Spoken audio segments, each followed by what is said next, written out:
कहानी अब उस मोड़ पर आ चुकी है जहां से वापसी का कोई रास्ता नहीं बचता। आखिरकार वो पेन ड्राइव वसुधा के हाथ लग चुकी है जिसमें करिश्मा के सारे राज छुपे हुए थे।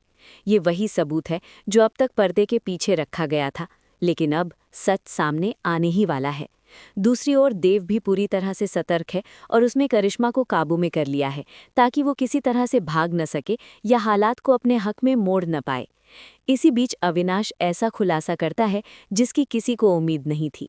वो सबके सामने करिश्मा का असली चेहरा उजागर कर देता है। जो करिश्मा अब तक मासूम बनने का नाटक कर रही थी, उसकी सच्चाई अब छुपी नहीं रह जाती।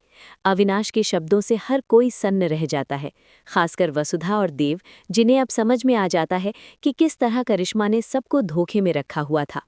वसुधा के लिए ये पल बेहद भावुक होता है, क्योंकि जिस इंसान पर उसने भरोसा किया था वही सबसे बड़ा गुनहगार निकलता है। देव भी अब पूरी तरह से आश्वस्त हो चुका है कि करिश्मा को और मौका देना खतरे से खाली नहीं है। अब दोनों मिलकर एक ठोस फैसला लेते हैं कि करिश्मा के खेल को यहीं खत्म किया जाएगा।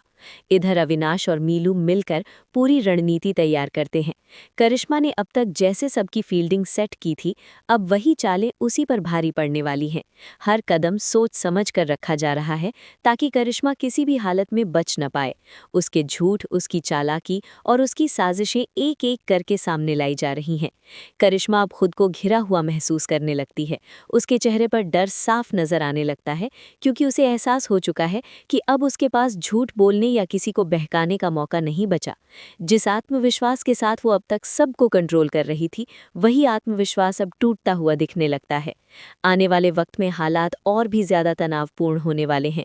टकराव तेज होगा, सच और झूठ के बीच की लड़ाई अपने चरम पर पहुंचेगी। सवाल ये है कि क्या करिश्मा अपने किए की सजा से बच पाएगी, या फिर उसका पूरा खेल अब हमेशा के लिए खत्म